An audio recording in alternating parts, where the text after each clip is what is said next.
Bien, pues bienvenidos a este nuevo capítulo de este podcast. Aquí está mi amigo Pastor Manuel. ¿Cómo estás, Pastor? Muy bien, gracias a Dios. Bienvenido. Y bueno, pues una larga espera para tener a Pastor Manuel aquí con nosotros. Pero pues ya, por fin nos cedió un espacio de su agenda.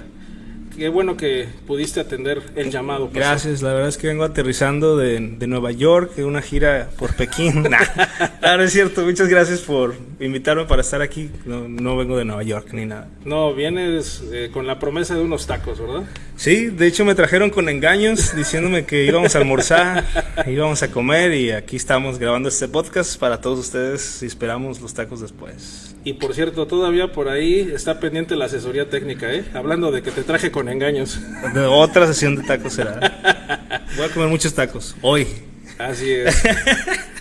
Bueno, y pues aprovechando que ya por fin aterrizaste de Nueva York, pues hoy queremos tocar un tema, creo que para muchos de bastante interés, y es el tema de los demonios, ¿no? Algo que pues hay mucha desinformación al respecto, algunos tienen ciertas creencias al respecto, pero pues el objetivo es qué es lo que nos dice la Biblia con respecto a estos temas de los demonios, ¿no? Porque pues hay personas que ven demonios por todos lados, hay algunos otros que pues tienen ciertas creencias, pero en sí, ¿qué son los demonios? Entonces por ahí podemos empezar, Pastor. ¿Qué nos puedes platicar al respecto? Tú eres un gran conocedor de muchos de estos temas. Pues no sé si un gran conocedor, pero creo que sí algo de lo que es muy importante, y lo acabas de mencionar, es de dónde obtenemos nuestra información sobre cualquier tema, ¿no? Y esto aplica para absolutamente cualquier tema en la vida, no solamente para temas complejos como los demonios. Y eso es de dónde viene nuestra fuente de información, cuál es nuestra referencia. Si sabemos algo sobre alguna cosa, objeto, situación, persona, ¿cómo recibimos o de dónde obtuvimos esa información? Por ejemplo, si yo tengo datos, ¿no?, de que un puesto de tacos aquí afuera está malo, depende de quién venga esa información, yo la puedo creer más o la puedo creer menos. Si el que me dijo es alguien que es vegano y me dice, no, los tacos de ahí están bien malos, no los he probado, pero no los comas, y yo digo, ¿tú qué vas a saber? Eres vegano, tú no comes carne. Pero si tú, Pastor Sergio, que eres experto en tacos, conocedor de la Ciudad de México, del suadero y todo, me dices si unos tacos están buenos o no, entonces eres una fuente más confiable para tener información de esa taquería. Y lo mismo pasa con este tema que parece muy complejo, pero no lo es, porque la Biblia nos habla sobre esto y es muy clara al respecto. El problema de la complejidad surge cuando nuestra información viene de todos lados menos de la Biblia. Entonces sabemos sobre este tema de demonios por experiencias de familiares o por lo que vimos en una película en Hollywood, ¿no? Ahorita hablábamos algo sobre eso, porque yo vi una película, ahora ya creo que así es, o a lo mejor alguien me enseñó con lo que él pensaba, pero no desde la Biblia. Entonces creo que ahí surge el problema o el conflicto, o pues en parte el temor y la duda sobre este tema, pero definitivamente tenemos que ir a la Biblia para entender cuál es la realidad, ¿no? Y respondiendo a la pregunta, por fin, sobre qué son los demonios, pues la Biblia nos dice, o la palabra original que usa la Biblia es en griego, es daemon, y literalmente significa seres inteligentes. No es un término así como, no sé, seres terroríficos o seres malignos, o sea, no, ni siquiera está eso en su definición, aunque sí lo son, pero su definición es que son seres inteligentes. La Biblia así los llama. Y no se refiere solamente a que sean seres que tienen pensamientos, o sea, que existen, sino que también tienen pues planes, o sea, tienen inteligencia para hacer las cosas. Y definitivamente, pues sabemos por la Biblia que estos seres interactúan desde el mundo espiritual con nuestro mundo, que es espiritual y físico al mismo tiempo, ¿no? Entonces, en resumen, pues son seres espirituales que existen, o podríamos decir coexisten, viven, pues sí, junto con nosotros, y como tienen inteligencia, pues tienen sus propios planes, tienen sus propias cosas que hacen, tienen sus propias, probablemente hasta sus propias rutinas, Y esto lo sabemos pues de la Biblia, ¿no? Por encima de eso, lo que podamos hablar pueden ser opiniones, algunas son válidas, algunas son experiencias, pero lo que nos dice la Biblia pues es la base para todo lo demás. Y eso que dices es muy importante, empezando con el tema de que no me dejaste defenderme ahorita que dijiste que soy experto en tacos. Oh, ¿por qué defenderte? Es un halago. Sí, definitivamente. Ya haremos un especial de tacos de suadero, específicamente de la Ciudad de México. Pero, ¿de dónde estamos obteniendo la información? Eso creo que es de vital importancia porque, digo, como experiencia personal, aquí a veces me han llegado a preguntar muchas cosas de ese tipo y le digo, ¿dónde viste eso? No, pues en Facebook, pastor. Pues esa no es una fuente totalmente confiable, ¿no? Entonces tenemos que ir a la verdad, porque otra cosa que acabas de mencionar aquí muy importante es qué es lo que dice pues la Biblia, ¿no? Y podemos tener opiniones, y es eso, son opiniones, pero ¿cuál es la verdad al respecto, no? Porque pues muchos dicen, no, la verdad no es una, la verdad es la que yo considere y entonces esa es mi verdad. Y hay otras verdades, pero la verdad es absoluta y en este caso, para poder ir a este tema, que es el tema de los demonios, pues tenemos que recurrir a la verdad, donde está la fuente que nos habla al respecto, porque al final son seres espirituales, lo acabas de mencionar, ¿verdad? Uh-huh. Entonces, pues nada más un poco como corroborando toda esta información que acabas de mencionar. Sí, y definitivamente hay rangos, ¿no?, en los que podemos entender cosas desde la Biblia. Puede ser que alguien lo leyó en la Biblia y te lo explicó y es válido porque lo dice una persona, pero está usando la Biblia como fuente. Entonces, hay toda esa combinación de factores y tenemos que tener conciencia de dónde viene esta información, qué tan creíble es o qué tan no creíble es, porque en base a eso entonces podemos tomar decisiones o hacer cambios en nuestra vida o especialmente, y obviamente quiero decir también que estamos tratando este tema obviamente desde un punto de vista cristiano y bíblico, ¿no? Claro. Si tú no crees en la Biblia, si tú no crees en Dios, eres ateo, pues probablemente tampoco deberías creer en el diablo o en los demonios. Entonces obviamente estamos hablando de este tema desde una perspectiva cristiana y no hay otra fuente más verdadera que la Biblia para nosotros, ¿no? Entonces, definitivamente hay personas muy sabias, hay pastores que han estado estudiando estas cosas por años, pueden compartir. Hay personas que han tenido a lo mejor más experiencias de este tipo que otras y que son cristianos maduros y nos pueden dar también su punto de vista, pero a final de cuentas tenemos que llegar a la Biblia si es que somos cristianos y si queremos regirnos por la palabra de Dios, ¿no? Y hace un rato también estabas mencionando de que son seres inteligentes, eso es lo que quiere decir demonio, para también un poquito como desacoplar la creencia que se tiene desde el enfoque pues hollywoodense, ¿no? Porque me acuerdo que una vez te llamé por teléfono y te dije, hey pastor, pues ¿cómo pudiera identificar que una persona tal vez tenga un demonio, ¿no? Y me preguntaste, ¿está caminando por las paredes? ¿Está vomitando verde? ¿Por qué? Y la verdad es que me dio risa, pero no me dio risa las preguntas que me hiciste, sino que me lo hayas preguntado como en serio, ¿no? Entonces, eso es algo que las personas regularmente creen que es una manifestación demoníaca, ¿no?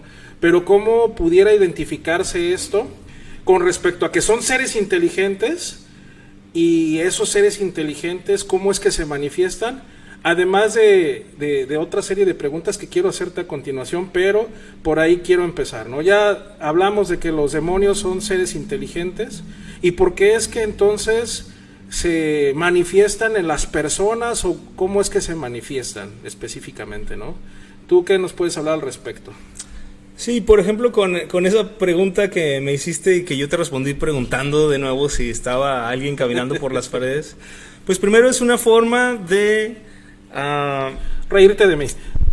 Sí, no, de tratar de relajarte y decirte, okay, tómatelo con calma, ¿no? Si alguna interacción tienes o si estás enfrentando una situación que tú consideras demoníaca, es como los temblores, o sea, primero mantén la calma, ¿no? Porque si eres cristiano, Cristo, su espíritu está en ti y Él ha ganado en la cruz la victoria, es decir, mayor es el que está en nosotros que el que está en el mundo. Entonces, primero, mantén la calma, o sea, no pasa nada. No grites y no empujes. Exacto. En segundo lugar, porque es hasta cierto punto fácil decir, esta persona está endemoniada, y yo digo, ¿cómo sabes? Porque eso pasa muy seguido, incluso con muchos cristianos, ¿no? En que, este tiene el demonio de la religiosidad, ¿no? Este tiene el demonio del chisme, y en todos lados están viendo demonios, ¿no? ¿Cómo Sí. le hacen? No lo sé. Y creo que tenemos que ser, pues, prudentes en qué tanto decimos que algo está endemoniado o alguien. Y definitivamente es cierto, o sea, sí puede haber personas que están endemoniadas, sí puede haber incluso lugares que tienen una presencia demoníaca, incluso objetos que tienen presencias demoníacas. ¿Objetos? Pues ya llegaremos a eso. Órale. Pero el punto es que tenemos que ser también prudentes en a lo mejor no estar acusando a alguien de estar endemoniado, cuando lo que tiene esa persona es un mal carácter por la infancia traumática que vivió o por el matrimonio traumático que está viviendo. Entonces, creo que nuestra primera reacción con la gente debe ser en amor y luego en discernimiento para poder decir, ok, si esto sí es un demonio, pues vamos a orar por esa persona. Pero en primer lugar, saber que no es como en las películas. O sea, que puede haber personas perfectamente normales con las que has platicado esta semana y están endemoniados.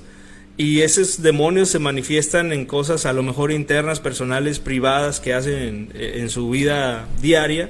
Y tú conviviste con ellos y nunca te diste cuenta que están endemoniados, pero lo están, ¿no? Entonces, algo que vemos en la Biblia es que una persona que está endemoniada no se manifiesta ese demonio las 24 horas del día, sino que los casos que vemos en la Biblia son personas que tienen una vida normal, que funcionan normalmente como cualquier otra persona, y en ciertos momentos, o a lo mejor a ciertas horas, o a lo mejor en ciertas ocasiones, ese demonio toma control de la persona y se manifiesta, ¿no? Por decirlo de alguna manera. ¿Cómo sabemos, por ejemplo, con el Gadareno, que es uno de los casos más clásicos de demonios o de endemoniados que vemos en la Biblia? Y aparte terrorífica la escena, ¿no? Porque pues andar entre las... Sí, de película, ¿no? Sí, yo me imagino la escena y andar entre las tumbas y encadenado, ¿no? Como que Ajá. sí está... Pues sí, terrible, ¿no? y a eso voy. Encadenado, bueno, no encadenado porque dice la Biblia que él rompía las cadenas y entonces se volvía a soltar. Pero, y piénsalo así, ¿cómo podrías encadenar a alguien que rompió las cadenas y que anda corriendo como loco? O sea, ¿cuánta gente necesitaríamos? ¿Qué tendríamos que hacer para alcanzarlo, para agarrarlo? ¿Quién estaría dispuesto a ayudarte a ir a perseguir al endemoniado que rompe las cadenas para encadenarlo a la fuerza? Lo más probable es que a este hombre, cuando pasaba todo y decía, ¿qué onda? ¿Qué pasó? O sea, ¿dónde estoy? ¿Qué hice? La gente llegaba y decía, este loco, vamos a encadenarlo. Entonces probablemente lo encadenaban en una de esas etapas o periodos en los que estaba sano, y luego cuando este demonio o legión de demonios se manifestaba, pues podía y tenía el poder para romper las cadenas, ¿no? Entonces es como vamos entendiendo que esto no es algo que es 24 horas todos los días de la semana, sino que hay momentos en los que esto sucede. ¿Y cuál era la pregunta? Pues cómo es ¿Cómo que sabemos justamente que alguien tiene las manifestaciones, porque también es como muy hollywoodense la escena donde llega el padrecito con la sotana, con el agua bendita, y le echan el agua bendita y empieza a echar humo donde le cae el agua, y yo creo que eso es también obviamente muy de película, pero también es una parte donde creo que el demonio le gusta hacer teatro, ¿no? Le gusta hacer como... Porque eso yo no creo que sea algo que realmente le afecte a esta entidad, ¿no? Entonces, ¿cómo podemos identificar sus manifestaciones? Pueden ser muchas, ¿no? Pero, pues esa era específicamente la pregunta, Sí, ¿no? pues la verdad es que una vez más, volviendo al punto de que todo esto es un asunto espiritual, se discierne espiritualmente. Obviamente, como te pregunté, si alguien está caminando por la pared, lo más probable es que esté endemoniado y esté haciendo cosas raras. O personas que igual se ponen violentos y la gente trata de agarrarlos, y hay 4 o 5 personas agarrando a una muchachita flaquita de 15 años, ¿no? Y dices, eso no es natural.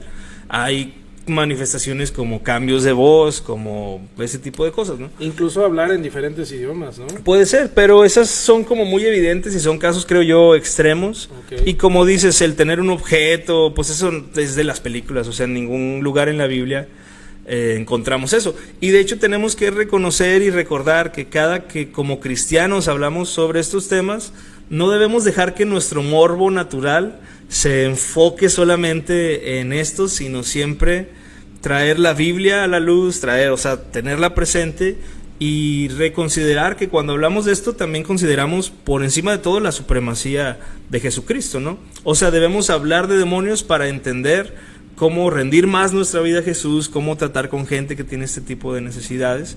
Entonces sí, las manifestaciones evidentes son muy fáciles de discernir, no necesitas mucho conocimiento para escuchar que alguien está hablando con una voz que no es su propia voz, pero la mayoría de los casos, insisto, no es así, sino que pueden ser actitudes, pueden ser conductas, pueden ser vicios, y a final de cuentas esas cosas las entendemos o las discernimos espiritualmente. Y ese es el propósito justamente, digo que son temas donde hay desinformación, que hay morbo, pero no ese es el propósito. ¿Cuál es el propósito? Pues informar a las personas que van a estar viendo este video cuáles son los riesgos de meterse en ciertas cosas que pueden acarrear este tipo de situaciones, ¿no? Porque ya muy lejos de hablar de todas estas cuestiones hollywoodenses, pues son cosas que realmente existen, ¿no? Y sí pasan y sí afectan, pero ¿qué es lo que puede ponerte en esa condición de riesgo, ¿no? ¿Qué es lo que puede abrir esa puerta en la que una persona puede tener pues ya cuando alguien está ya, pues, un agente externo en tu cuerpo, en tu mente, controlándote, ¿no? ¿Qué es lo que puede haber eso? Una posesión demoníaca, pues, ¿no? Pues sí, pues podemos hablar a lo mejor de un rango de situaciones. Específicamente, si estás alejado de Dios, pues obviamente estás más expuesto a este tipo de cuestiones, ¿no? La parte espiritual de los demonios, de estos seres espirituales, no es la única que tienen. Ellos tienen la probabilidad o la posibilidad, mejor dicho, de interactuar con nuestro mundo físico. Así como nosotros somos un mundo físico, somos cuerpo, somos alma y somos espíritu, ellos también están en un mundo espiritual, pero pueden interactuar en ciertas ocasiones con nuestro mundo físico. Por eso decías que cohabitan con nosotros, ¿no? Ajá, sí. Porque, sí, viven en este mismo planeta. La Biblia dice que Satanás es el príncipe de este mundo, que él gobierna las regiones celestes, es decir, están entre nosotros, así como los ovnis, ¿no? Los aliens, ya están entre nosotros. Los demonios están entre nosotros y algunas veces están adentro de gente entre nosotros.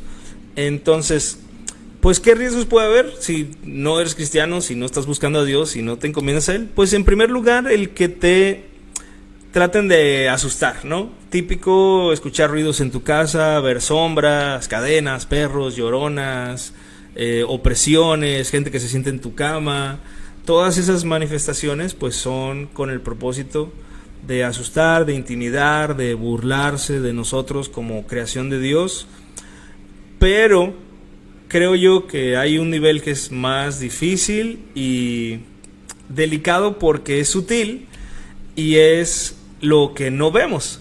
O sea, cuando estás en tu casa tranquilamente y ves que salió un vaso volando, se reventó contra la pared, dices, Dios mío, ayúdame, ¿no? Y lo primero que haces es correr con Dios. Entonces, aunque no seas cristiano, ¿no? Aunque seas ateo, el día que te jalen los pies en la noche en tu cama, lo vas a considerar y vas a decir, tal vez no soy tan ateo, Dios, ayúdame.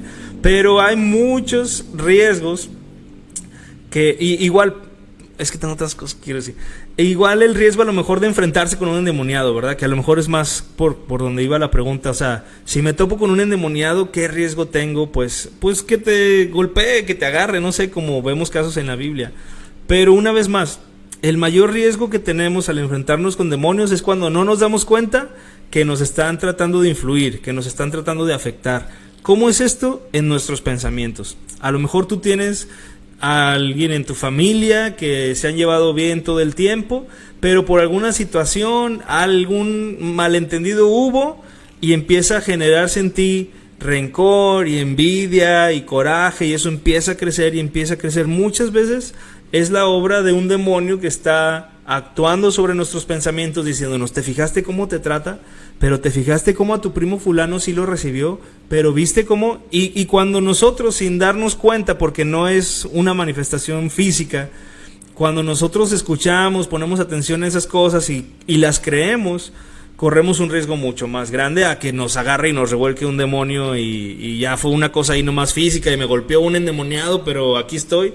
Pero cuando alguien viene, un demonio viene y me dice: ¿ya te fijaste cómo el pastor trata bien a aquellos y a ti no? O ¿ya te fijaste cómo no te saludó? O ¿ya te fijaste esta persona en la iglesia?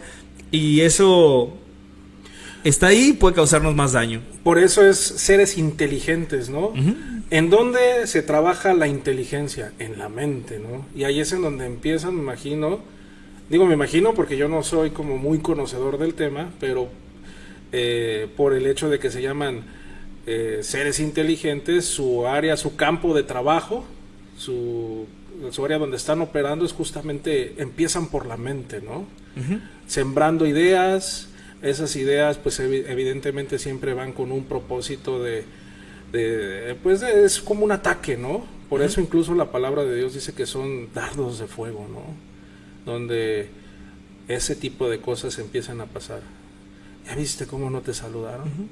Y tal vez esa persona iba ocupada con algún tema y no es que era algo personal contra ti de no quiero saludarte, ¿no? Y de repente le empiezas a dar de vueltas, ¿no? De vueltas, y ahí es donde empieza a trabajar el demonio. Pero eso no es precisamente que la persona está endemoniada, ¿no? No. Por ejemplo, volviendo para tener los dos lados de la moneda y poder no solamente hablar de demonios, sino de la obra de Dios, el Espíritu Santo está siempre obrando en todos los seres humanos. Algunas veces está fuera de ellos, porque la Biblia dice que quien no ha creído en Jesús y puesto su fe en Él y arrepentido de sus pecados, el Espíritu Santo no está adentro de él. Pero sí el Espíritu Santo está alrededor de él haciendo una obra. Dice la Biblia que el Espíritu Santo es quien nos convence o convence al mundo de pecado, de justicia, de juicio. Y entonces aún en el peor asesino que está allá afuera, o el peor delincuente, o la persona más amargada, el Espíritu Santo está haciendo una obra en esas personas afuera de ellos, alrededor, tratando de guiarlos a Cristo, de decir: arrepiéntete, esto que hiciste no está mal. Por eso luego vemos en documentales o en algún lugar personas que fueron los peores delincuentes llorando arrepentidos o extrañando a sus hijos, porque el Espíritu Santo les da esa convicción. O como los dos ladrones que estuvieron definitivamente con Jesús, uno de ellos en ese momento reconoció quién era Jesús, ¿no? Y cuando reconoces quién es Jesús, entonces el Espíritu Santo viene a morar dentro de ti y continúa la obra que ya empezó. Y es una vez más Satanás tratando de copiar el diseño de Dios, incluso en esta situación. O sea, nosotros como hijos de Dios tenemos al Espíritu Santo dentro. Un hijo de Dios, por lo tanto, nunca puede estar endemoniado, porque no puedes tener adentro de una casa al Espíritu Santo y a un demonio al mismo tiempo. No pueden coexistir en el mismo definitivamente no. Espacio-tiempo, ¿no? Pero hay cristianos que dices: parece que estuviera endemoniado. Y es ahí donde decimos: bueno, ¿cómo es que este cristiano se porta a veces como si estuviera endemoniado? No, dice la Biblia, no digan que son tentados más que de su propia concupiscencia. O sea, de lo que ya traen malo adentro es que brota. O sea, el diablo ni tiene nada que ver en esas reacciones que tienes. Es tu carácter, es tu carnalidad, es tu falta de rendición al Espíritu Santo. Y aunque ya está dentro de ti, todavía tiene que hacer una obra de llenarte, de seguirte transformando, de hacer que cada vez más te parezcas a Cristo. Entonces, esta misma obra espiritual puede suceder en el lado demoníaco. Cuando somos cristianos no están adentro de nosotros, pero pueden estar alrededor de nosotros, influyendo a lo mejor a nuestros compañeros de trabajo para afectarnos a nosotros, influyendo a lo mejor en lanzarnos pensamientos como flechas encendidas, que es un buen ejemplo, porque si nos vamos a esa época donde había barcos de madera, tú le lanzas una flecha normal a un barco como de madera y la flecha va a pegar ahí, y si es de madera no va a hundir un barco. una flecha. Pero si esa flecha tiene una pequeña llama y pega en el barco y empieza a quemar el barco de manera, todo el barco puede arrasarse por una pequeña flecha. Llamita, ¿no? Y esos son los pensamientos que Satanás y sus demonios tratan de mandar a nuestro barco mental y espiritual, ¿no? Y decir, esta flecha a lo mejor, esta tentación no le cayó, esta flecha no llevaba fuego, no le hizo daño, esta tentación que le puse pues no cayó, pero va a seguir tirando hasta que alguna de esas flechas con fuego, y yo me imagino este ejemplo, ¿no? Como que cae la flecha con fuego a nuestra mente y nosotros escogemos si decimos, sí es cierto, y dejar que el barco de nuestra vida espiritual se queme, o decir, ya, ¿no? O sea, ya viste cómo tu esposa te contestó y tú, sí es cierto, ¿qué le pasa? Y ahí empieza a arder, ¿no? O decir, sí es cierto, pues es que ha de haber amanecido de malas, no pasa nada. O sea, pero para eso necesitas un tipo de entrenamiento, ¿no? Como para discernir a ver qué es lo que realmente viene como ese dardo con fuego y decir, esto pues lo desecho, lo quito, y porque no proviene de Dios, no es algo que esté bien, ¿no? Y es incluso hasta detectar que es un ataque del enemigo, ¿no? Eso, quitando un poco lo que decías, ¿no? O sea, de que a veces le estamos echando la culpa al diablo de todo, y pues la verdad es que nada más estabas de malas porque tenías hambre, porque tu esposa no te puso lonche, ¿no? Porque el que te invitó al podcast no te llevó a los tacos. Por ejemplo. Y entonces, pero ya necesitas un entrenamiento como para apagar esa llama de fuego, de decir, no hombre, no me va a pagar los tacos que me prometieron, ya no vuelvo a venir al podcast y seguramente le caigo mal y yo ya le hice un favor, y empiezas a darle rollo a eso, ¿no? Entonces, ¿qué tipo de entrenamiento puedes tener como para... es como, mira, yo me lo imagino así, y tú corrígeme si igual y lo estoy viendo de manera equivocada. Es como cuando sales a la guerra, ¿no?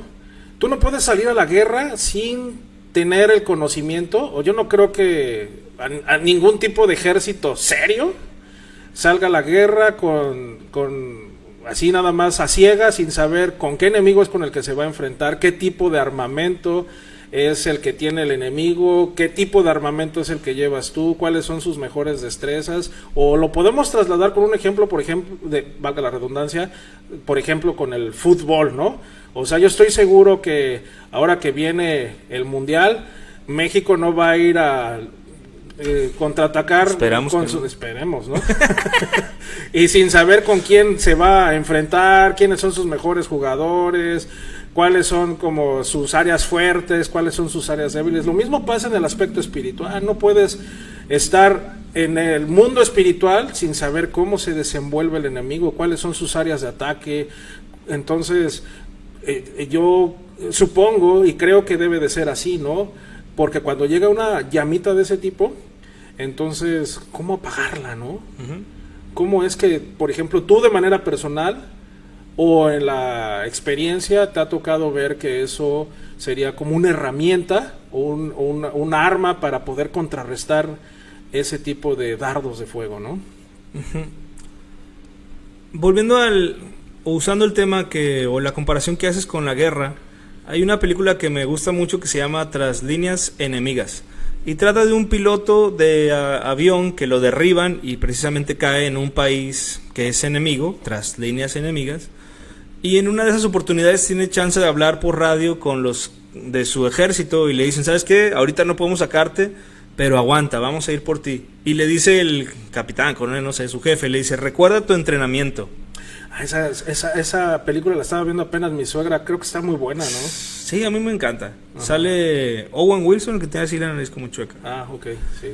O se le enchocó ahí en la guerra a lo mejor. Bueno, el punto es que... Lo bueno es que Owen Wilson no va a estar viendo el podcast. No, quién sabe, no, pero no habla español. Podemos decir lo que queramos de Owen, pero tiene la nariz chueca, o sea, la verdad no estoy diciendo nada ofensivo. Es como decir que yo estoy pelón, pero bueno, por eso uso gorra. El punto es, no te distraigas, pastor. Está bien. El punto es que hay, por ejemplo, entrenamiento que necesitaría ser muy específico como para decir, pues si caes en un país que hablan árabe, si caes en un país que hablan chino, si caes en un país que hablan alemán, entonces este entrenamiento tendría que ser tan específico que se vuelve impráctico. Entonces, para entrenarnos en esta lucha espiritual, no podríamos ir situación por situación porque nos tomaría toda la vida. ¿Qué hacer si el pastor no te saluda? ¿Qué hacer si tu suegra te mangonea? ¿Qué hacer? O sea, nunca acabaríamos. ¿Y qué hace el ejército? Pues no entrena a sus soldados para todas las situaciones, sino que les da un fundamento de entrenamiento básico de supervivencia que aplica para todas las situaciones. Incluso cuando tu suegra te mangonea. Exacto. Mi suegra, sí, o la tuya. Déjame tomar nota, sí, entonces. No, lo más feo es cuando tu suegra me mangonea y ya tanta mangoneadera está difícil. A ver, entonces toma nota tú de lo que tú mismo vas a decir. Pero el punto es que hay un entrenamiento básico, un entrenamiento de supervivencia fundamental que cubre las cosas básicas que parecen muy sencillas, que parecen no ser importantes, pero son las que en la batalla real te salvan la vida. Y en el cristianismo también tenemos esos fundamentos para estar entrenados, y básicamente consisten en tu devocional diario, en leer la Biblia de una forma ordenada, en congregarte, en tener amigos cristianos con los cuales puedes compartir las situaciones que estás pasando, en escuchar alabanzas y sabértelas, etcétera. Ni siquiera necesitas estar entonado, pero poder cantar algo que te ayuda. Ese entrenamiento básico que parece a lo mejor que no es a lo mejor muy vistoso, ¿no? Como decir, ¿cómo nos enfrentamos a los demonios? Pues orando y leyendo la Biblia, y podrías pensar, no, es que yo quería alguna técnica o táctica. Pues no, eso es el fundamento, porque lo vemos en la Biblia una vez más. Cuando Jesús vino a ser tentado no solamente por cualquier demonio, sino por Satanás mismo en el desierto, Jesús le contestó con la palabra de Dios. Siendo Jesús, Él era la palabra, Él es la palabra. Podría haber dicho cualquier otra cosa y hubiera sido válida, pero Jesús cita la Escritura para contrarrestar este ataque de una tentación. Que aparte lo hizo también por medio de la Escritura, ¿no? Satanás. Sí, en primer lugar Satanás lo ataca diciéndole, convierte estas piedras en pan si es que eres el Hijo de Dios. Cuando Jesús le contesta con la palabra, luego Satanás cita un salmo diciéndole, pues también dice la Biblia, por decirlo de alguna manera, que Él va a mandar a sus ángeles para que tu pie no tropiece en piedra y por lo tanto aviéntate, ¿no? Entonces, pues Satanás a veces usa la palabra para engañarnos también. El punto es que nosotros tenemos que estar creciendo todo el tiempo, madurando todo el tiempo en conocer la palabra, en oración, y conforme vamos creciendo somos más resistentes a este tipo de ataques, a este tipo de lucha espiritual. Definitivamente estar en una iglesia es parte de esto, porque tienes personas que te aman, con las que puedes compartir lo que estás pasando, con las que puedes decirle, oye, es la neta que ya me cayó bien gordo fulano de tal, y espero que el otro no diga, a mí también, ¿no? Porque entonces se pone peor el asunto. Sí. Vamos a ponernos de acuerdo para hacerle algo. Pero cuando estás rodeado de gente que es cristiana también, que son maduros, pues te ayudan a madurar, y ese entrenamiento básico te ayuda a vencer esas luchas. Y en la vida cotidiana, en mi caso, que preguntabas también, yo creo, y yo lo hago para mí, que si alguien sabe ya de qué batallas o de qué picojeas, ¿no? Por decirlo de alguna manera, con qué te tienta Satanás, puedes aprenderte versículos de la Biblia que hablan específicamente sobre ese tema y aprendértelos de memoria y tenerlos como una tarjeta de esas, como cuando en el 1 te pone en reversa y tú sacas otro y ya lo tienes listo, ¿no? O sea, como decir, si yo ya sé que me agüito cuando vengo a servir en la iglesia y nadie me da las gracias, ya sé que batallo con eso, ya ahí lo identifiqué, ya me ha pasado antes. Entonces puedo aprenderme de memoria un versículo que dice, hagan todas las cosas como para el Señor y no para los hombres. Y yo tengo ese versículo como tatuado, ¿no? En mi corazón, en mi mente, y cada que viene algún ataque demoníaco a decirme, uy, mira, te quedaste al último y tú solo y nadie más, y a nadie le importa, ¿por qué te importa a ti? Y en lugar de que yo diga, sí es cierto, ¿qué les pasa en esta iglesia? No, yo digo, todas las cosas como para el Señor y no para los hombres. Y la palabra nos saca de ese estado, nos libera como a Jesús en el desierto, los libra de la tentación. Y cuestiones muy prácticas también, como tener una canción que a lo mejor cuando te da la depresión o te sientes agüitado, pues una canción que es a lo mejor activa, no cantes cansado del camino, a lo mejor no es una buena canción para cuando estás cansado y Pero cantas algo cansado del camino. Y todavía te cansas, ¿no? Ajá, sí, como cuando antes sin Te Cristo cansas y te cargas. estábamos tristes y luego escuchábamos canciones de José José y pues eso no ayuda. Entonces a lo mejor una buena canción que te gusta, que es algo sobre gozo, que te anima, y cantarla para sacarte de ese estado espiritual o de ese ataque. Hay cosas muy prácticas. Una súper práctica pues es hablar con un amigo de confianza y decirle: oye, estoy pasando por esto, ora por mí, ¿qué puedo hacer? Hablar con tu pastor definitivamente si estás pasando alguna lucha o ataque espiritual de demonios que no vemos, que no es externo pero es interno. Y todas esas son herramientas muy sencillas y muy prácticas, pero a veces lo más sencillo es lo que se nos olvida. Y eso es importante porque a veces se cree, también por una desinformación, que se necesita como un curso especial o algo por el estilo al respecto, como para contrarrestar o contraatacar, ¿no? Incluso por ahí me he enterado que dicen que hay escuelas, por ejemplo, para exorcistas, ¿no? Como si fuera una especie de ritual, como si fuera una especie de receta de cocina, que el demonio, ya me están rezando tal cosa, entonces ya me voy a salir de este cuerpo, ¿no? Y la verdad es que no funciona así. Digo, tan es así que en la misma Biblia, cuando trataron de los discípulos de echar fuera a un demonio, pues no lo lograron, ¿no? Y Jesús así casi cuando les preguntaron los discípulos a Jesús, ¿por qué no pudimos, no? Seguimos casi la receta de cocina que teníamos. Y Jesús así como que a la primera llegó y: a ver, quítate, yo lo hago por ti, ¿no? Y echó fuera al demonio así en corto y vieron que sí se pudo y les dijeron: ¿y por qué nosotros no pudimos? Y les dijo: porque este género solamente sale con oración y con ayuno, ¿no? Entonces... que son los fundamentos, una vez más. Al final, o sea, no es como una receta de cocina. Por eso es que iba dirigida mi pregunta al respecto: ¿qué hacer en este tipo de circunstancias? Sí, y también para no dejarlo como al aire y enfocarnos en qué pasa si de verdad hay una manifestación física. Para allá iba. Pues, pero ya dale, te gané, ya pues te gané. ya me ¿Quieres ganaste la preguntar pregunta. No, pues es que no me estás dejando Te estoy ni leyendo hablar. la mente.